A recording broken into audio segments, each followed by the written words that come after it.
Hey guys, once again welcome back to my YouTube channel. In today's video we will be discussing a very important topic from surgery जो कि examination में कई बार short notes में पूछा जाता है and that is पैरोनिकिया।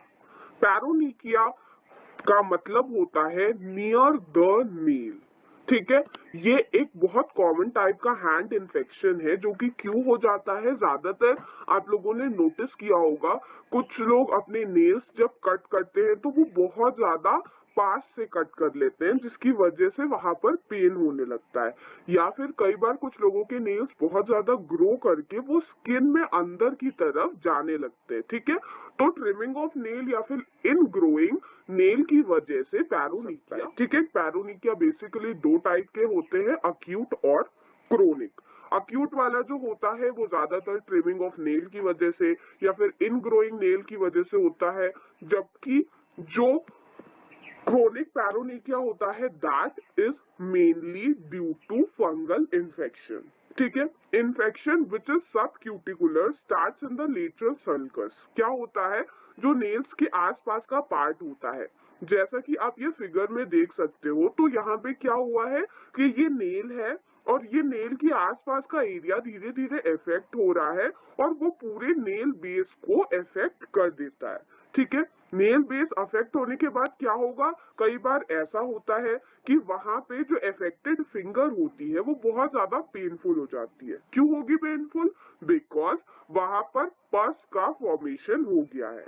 क्या लिखा हुआ है यहाँ पे, दैट 0.5 ml पस जो होता है वो भी बहुत ज्यादा सीवियर पेन प्रोड्यूस कर सकता है, और पस होने की वजह से जिस कैरेक्टर का पेन प्रोड्यूस होता है दैट इज थ्रॉबिंग पेन।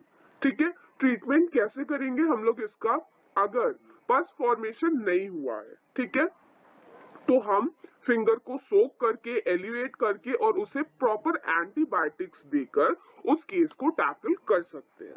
ठीक है, कई बार हमें डिजिटल ब्लॉक का भी यूज करना होता है, बट हम कभी भी, देखिए यहाँ पे बहुत इंपॉर्टेंट पॉइंट मेंशन किया गया है दैट हमें एड्रेनालिन को कभी भी यूज नहीं करना है, क्योंकि एड्रेनालिन जो होता है वो एक वैसोकंस्ट्रिक्टर होता है, और क्योंकि ये जो एरिया है, देखिए ये क्या है, ये एंड ऑफ द बॉडी है, या फिर आप ऐसे समझ लो कि यहाँ पे एंड आर्टरीज प्रेजेंट है। तो अगर वहां पे बहुत पावरफुल वैसोकंस्ट्रिक्शन हो गया तो यहाँ पे ब्लड बिल्कुल नहीं जाएगा और यहाँ पे गैंग्रीन बनने की चांसेस हो जाती है। तो इस चीज को प्रिवेंट करने के लिए हम कभी भी एड्रेनालिन को यूज नहीं करते। ठीक है, now talking about the second type of paronychia, that is chronic paronychia, it is not due to bacterial infection। जैसा कि मैंने आपको ऑलरेडी बताया हुआ है, ये फंगल इन्फेक्शन की वजह से होता है, एंड फंगल इन्फेक्शन में भी मोनिलियासिस और ड्यू टू कैंडिडा इन्फेक्शन।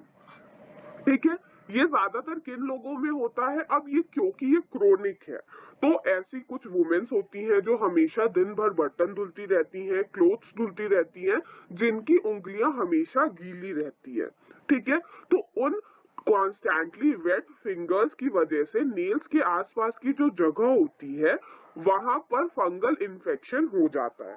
ठीक है, और वो क्या होता है, वहां पे हल्का हल्का पेन होता रहता है। ठीक है, नैगिंग पेन होता है फिंगर्स में, और उनके नेल्स के आसपास की जो जगह होती है which is eponychium that is faintly pink.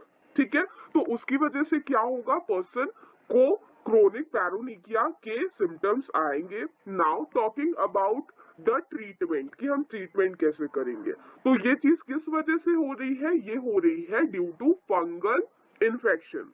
So we will surely be using antifungal agents जैसे कि नाइस्टैटिन या फिर टोनाफ्लेट, हम सोल्यूशन जो है वो यूज कर सकते हैं। ठीक है, कई बार जो फीमेल होती है उन्हें प्रेस्क्राइब किया जाता है कि वो रबर ग्लव्स पहने जब वो यूटेंसिल्स को वॉश कर रही है, क्लोथ्स को वॉश कर रही है, ताकि जो इन्फेक्शन है वो स्प्रेड ना हो या फिर और ज्यादा उसको एक्साइटिंग कॉज ना मिले। ठीक है, so friends, this is it about paronychia. कई बार एग्जामिनेशन में पूछा जाता है, that is why I have discussed this topic with you all. Thank you.